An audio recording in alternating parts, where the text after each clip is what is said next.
कि मैंने पिछली क्लास में लेंस मेकर फॉर्मूला आपको मैंने बताया था, प्रूफ करके बताया था विस्तार से, और उसमें मैंने ये बताया था कि लेंस मेकर जो फॉर्मूला होता है वो 1/v - 1/u is equal to n - 1 1/r1 - 1/r2, ये आपका लेंस मेकर फॉर्मूला था। बात आती है कि जब लेंस मेकर फॉर्मूले में मीडियम की बात होती है तो हमेशा दो मीडियम की बात करते हैं, और वो दोनों मीडियम सेम भी हो सकता है और डिफरेंट भी हो सकता है। तो यहाँ हमने सेम अगर बात लेंगे तो n - 1 हो जाएगा। तो यहाँ से लेंस मेकर फॉर्मूले में हमने 1/v - 1/u is equal to n2/n1 - 1 1/r1 - 1/r2 में पहला पॉइंट हमने लिया कि जब कोई, आपको इससे पहले मैंने ये भी बता दिया था कि जब कोई ऑब्जेक्ट है अगर फोकस से होकर जा रही है तो उसका इमेज कैसा बनेगा, या फिर सेंटर ऑफ कर्वेचर वक्रता त्रिज्या से होकर के जा रही है तो उसका इमेज कैसा बनेगा, ये सब सारी की मैंने पॉइंट्स आपको 7-8 पॉइंट में विस्तार से बताया था। या आप नोट्स जब पलटोगे तो देखोगे वहाँ पे आपको लिखा पड़ेगा।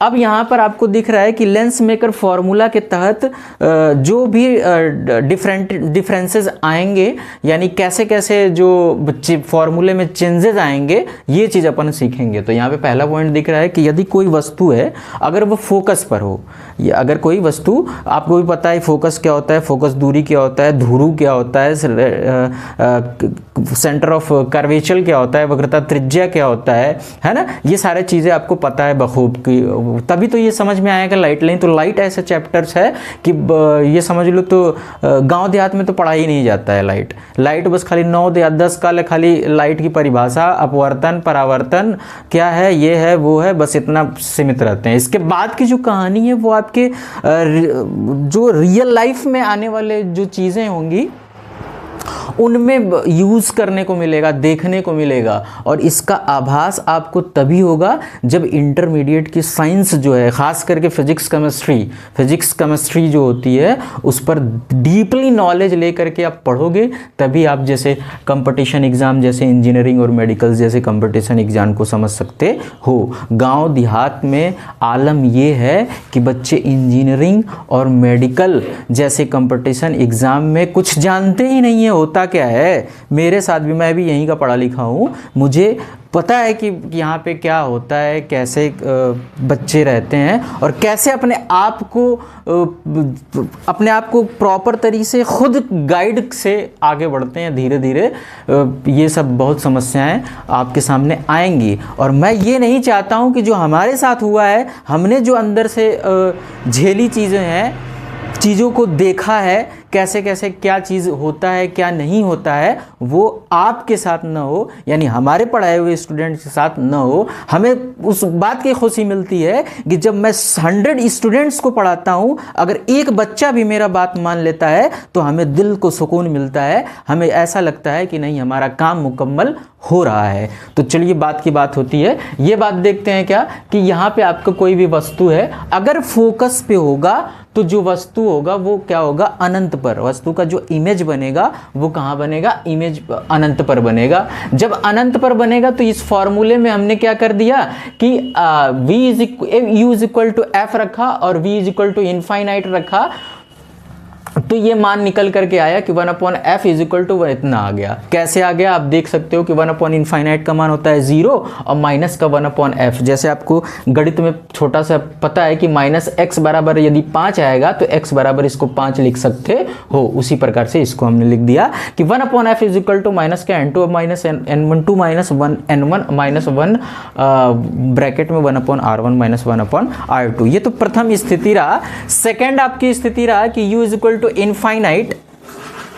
फर्स्ट सिचुएशन स्थिति था। सेकंड स्थिति आपको दिख रहा है कि जब वस्तु कोई अनंत पर हो, बात चल रही थी फोकस पे, फोकस से अनंत की बात चल रही थी। अब सेकंड आपको दिख रहा है कि अनंत पर कोई वस्तु अगर रखी है तो उसका जो इमेज बनेगा वो द्वितीय फोकस पर बनेगा। जब द्वितीय फोकस पर बनेगा तो u is equal to infinite हो जाएगा, v is equal to f2 हो जाएगा। f2 क्या है, द्वितीय फोकस, f1 क्या है, प्रथम फोकस, यहाँ पे 1/f की जगह 1/f1 भी कर सकते हो, कोई दो राय नहीं है, प्रथम फोकस द्वितीय फोकस। तो उसी तरीके से ये वैल्यू पुट करेंगे इस इक्वेशंस में, तो ये आपका समीकरण आ जाएगा 1/f = n2 - n1 1/r1 - 1/r2। यही आपका जो कहलाता है लेंस मेकर फॉर्मूला। आपके जैसे ऑब्जेक्टिव क्वेश्चंस हुए बोर्ड एग्जाम जैसे हुआ, बोर्ड एग्जाम में आपको 1 नंबर का क्वेश्चन आता है, पूछ देगा कि लेंस मेकर फॉर्मूला क्या है, दुनिया भर का तामझाम दिया रहेगा, तो ये वाला जहां दिखेगा आपका क्या होगा, आंसर याद करना है। n2/1 n1 क्या है, माध्यम। अगर माध्यम सेम होगा तो n-1 हो जाएगा।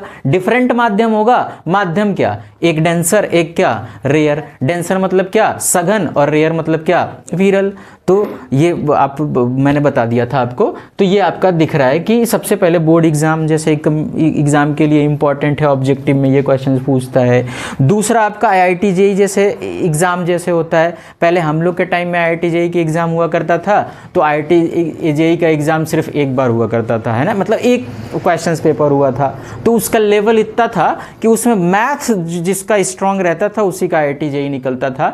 तो मैथ जो पूछे जाते हैं वो हाई लेवल के पूछे जाते हैं। फिजिक्स केमिस्ट्री से कभी इंजीनियरिंग और मेडिकल नहीं निकलती है। मैथ्स से अगर इंजीनियरिंग निकालना है तो आपको मैथ्स स्ट्रांग करना होगा, और मैथ्स के साथ साथ फिजिक्स स्ट्रांग करना होगा।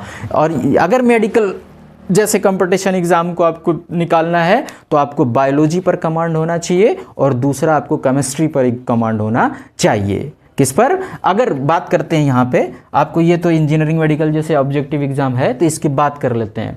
जैसे मान कर लेते हैं इंजीनियरिंग स्टूडेंट्स है, दूसरा क्या है, मेडिकल स्टूडेंट है। मैं ये नहीं कहता कि आप इंजीनियरिंग फील्ड में जाओ या फिर मेडिकल फील्ड में जाओ, आप दुनिया के किसी भी फील्ड में जा सकते हो, बरसक आपके अंदर वो क्वालिटी होनी चाहिए, आपके अंदर वो छवि होनी चाहिए, आपके अंदर वो पहचान होनी चाहिए, और ये पहचान आप खुद से एनालाइज कर सकते हो।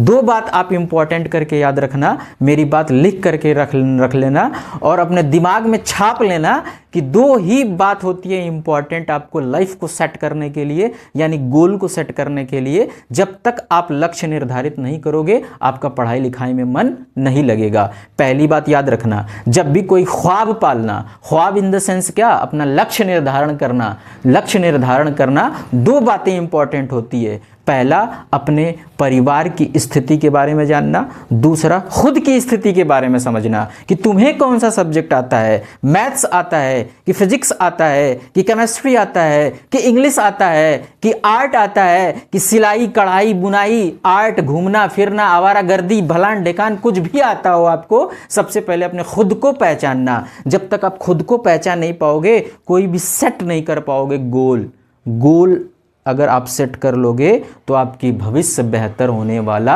है। सबसे पहली बात, अपनी परिवार की स्थिति के बारे में पता चलो। कोई भी कोर्स ज्वाइन करना है सबसे पहले परिवार यानी अपनी फैमिली से पूछो कि हम ये कोर्स करने जाएंगे या करने वाले हैं, क्या आप सक्षम हो? अगर वो बोलेंगे हाँ सक्षम हूँ, किसी न किसी तरीके से आप कर लेंगे, तो आप तैयार हो जाओ। दूसरा, अपनी आपको कैपेबिलियत पहुँचाओ। ये नहीं कि बाप के पास पैसा है, सब भाई के पास पैसा है तो आप पैसा ले करके अपना कर ले रहे हो, फिर बाद में जा कर के क्या होना पड़ रहा है, पछताना पड़ रहा है। ये बात आपके साथ नहीं होनी चाहिए। और एक चीज़ याद रखना है कि आपको लक्ष्य निर्धारित करने के लिए पहले अपने परिवार की स्थिति, यानी कहा गया है गाँव देहात में, पैरवा भैया उतने फैलावा जितना बड़ा क्या है चद्दर हो। चद्दर से बाहर गईला तो फिर तो गईला। जैसे ट्रकवा के पीछे लिखा रहता है ना, ट्रक है, ट्रैक्टर है, पीछे जब देखोगे तो लिखा रहता है कि सटला तो गईला बेटा।